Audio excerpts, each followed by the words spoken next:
So you already know I'm pumped up for this. We're going to be basically tackling Dior Homme Parfum 2020, I guess it is, just the new release here.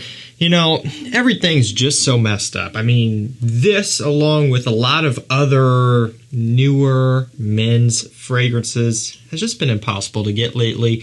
So it is kind of frustrating.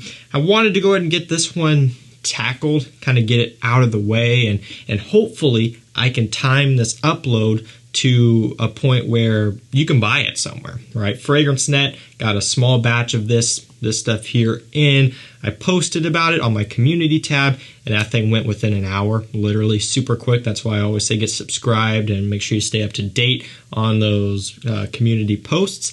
And just recently, Fragrance By got a batch of them in as well, and those also went within, I think, 2 hours after I posted about it. It was wiped out. So I'm doing my best to inform you guys of this stuff, and who knows, maybe this review will line up with the time where you can buy this one, but no guarantees. Now you can go back on my channel a good ways and you would see me talking about Dior Homme Parfum. So here is the original formulation here. Right here on this side, depending on if you're me or if you're you. I don't know which side of the screen this one is. So, you know, the one that's about half empty and looking very sad. This is the old style, that's 75 milliliters. Bottles are the same sizes, both in length and width, but you can see they took away some of the glass material on the new one. So they are offering it now in 100 milliliter, which I think is cool. This was 75 milliliters, so it was almost like they were kind of doing it as like a small batch thing, like if you're into bourbon or whiskey or something, the small batch stuff, that's kind of what this was. But now you get a full 100 mils. Let's just compare the two. You know, it's hard to tell color-wise. The new one's actually going to look darker because it's more full. But when you take a look at them, at least in real life, they actually look about the same, like the exact same. When I'm holding it up to this ginormously bright light here, looks the same. On camera, it's going to be deceiving. This looks darker. I really don't think that's the case, but I wanted to point that out. So I brought out my old bottle because I'm going to briefly touch on this one and compare the two. I'm not going to dive too deep into the intricacies of each fragrance here and how they're similar and different. This is a thing of the past now. I don't want to focus on the old version because it's not important anymore. Sorry to say it. This is the new stuff that people are going to be buying, so I'm going to focus the majority on this one. Going to break it down scent-wise, tell you how it smells, how it performs, when you can wear it, if I think it's worth picking up, and we'll touch on comparisons to the old one here and there. Now, this kind of sucks, but I can't seem to find an updated note breakdown on this one. When I try to go to the Dior website for this listing, I get kicked off because I'm in America and they don't want Americans to have this one apparently. So I haven't been able to find an updated note breakdown. It should be the exact same as the old note breakdown, so that's what we're going to reference here. Let's just get it on skin and we'll get this underway here. Smells just about like I remember it. In fact, you know, I'm going to smell like Dior Homme Parfum for the whole rest of the night into tomorrow. And I hate to spray this one because it's running low, even though I do have a full 175 ml backup of this old style anyway. I won't be too chintzy for the review. I'll do it the right way and I'll spray them both. So,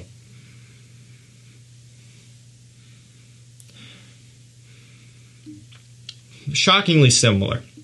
Now, I do find there to be some slight differences, and I'll touch on that briefly and we'll move on to the new one.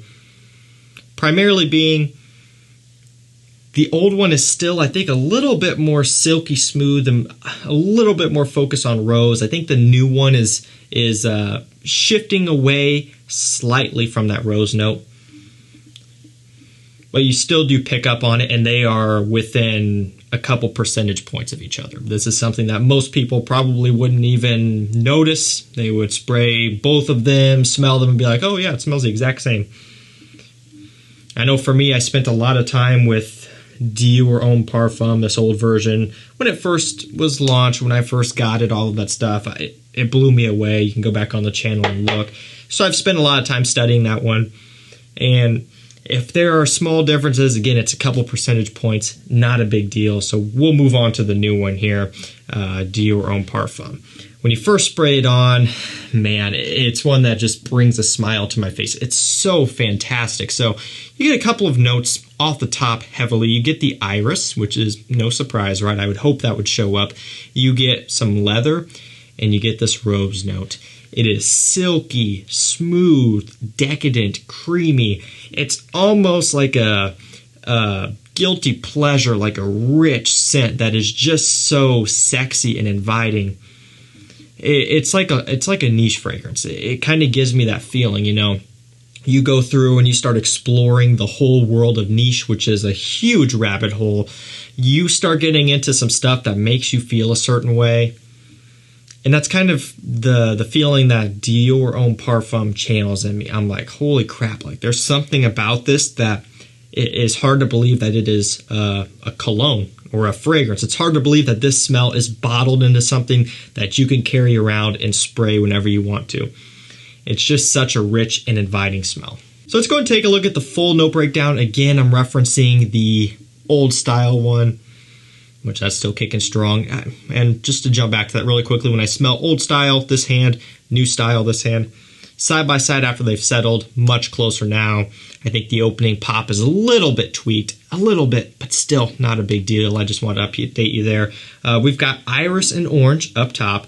We've got leather and rose in the mid. We have sandalwood, ambrette, oud, and cedar. So that's the note breakdown. Now there's going to be the oud and the rose that's going to be throwing some people off. And I will admit, for me, when I was first getting into these fragrances, or the Dior Homme Parfum, the old one, I was like, oh, rose and oud, nah, not for me. I'll stick with Dior Homme Intense, right? Eventually, I got a good deal on it. I'm like, you know what, I gotta try it. And I can still remember the first ever time I smelled it, and it blew me away. So I don't want you to focus too much on the fact that there is a oud and rose combination here. It's not like you would expect.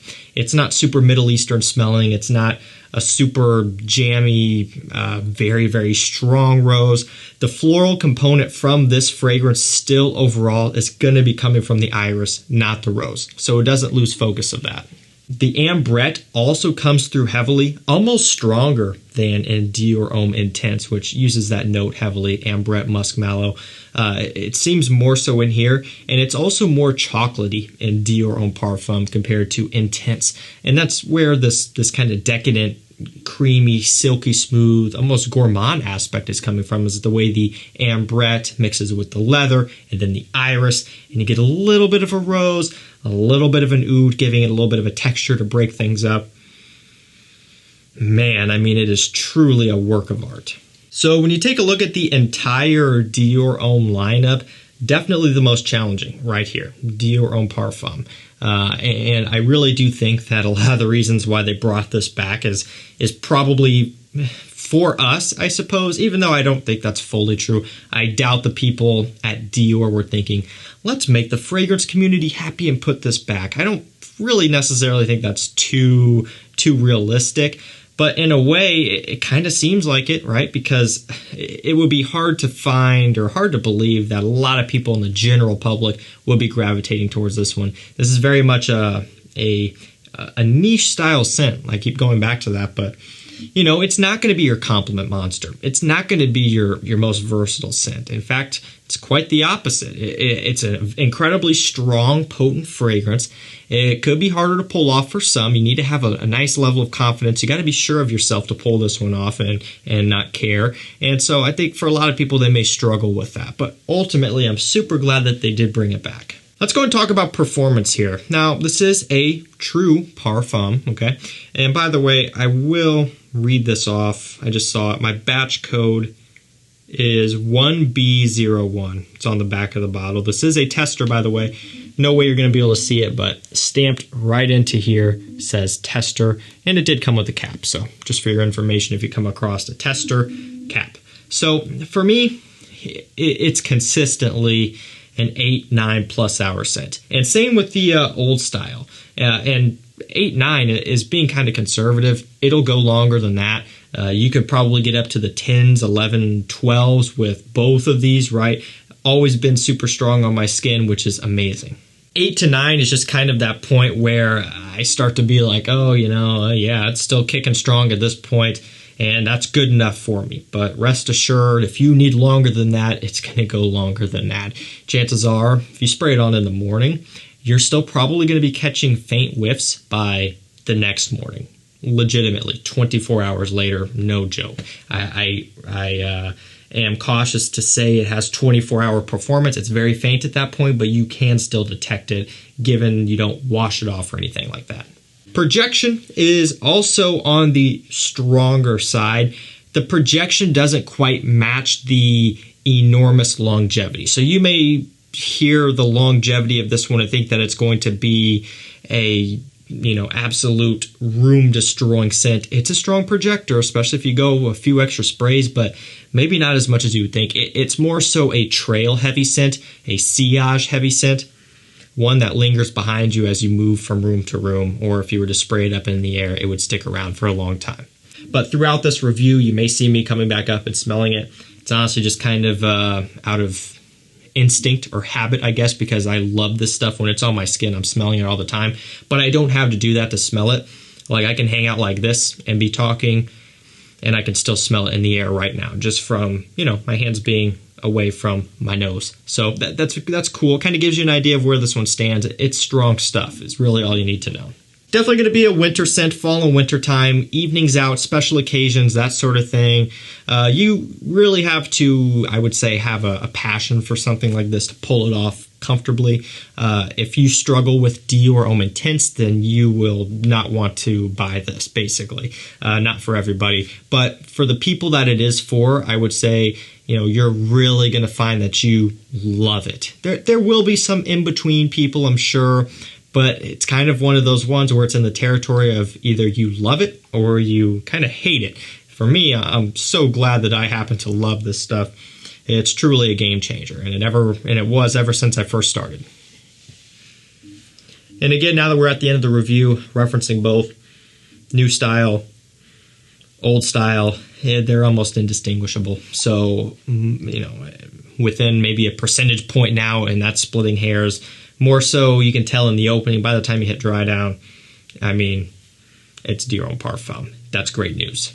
So that's going to do it for me, guys. That's my thoughts on the new Dior Homme Parfum. Hopefully things get worked out within this year, maybe even next year as well, where things are easier to get. It's just so crazy right now.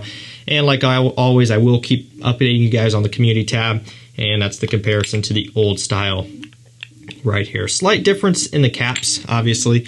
Let me see if I can show you. So take off the cap of the old style, and there is a black plastic plate around it, and the cap snaps on to that. And then the new style, there's no plate, it's just glass, and the cap mates up to the glass right there. So that's kind of how that works. Both look nice. Let me see. Give you one last look at the two.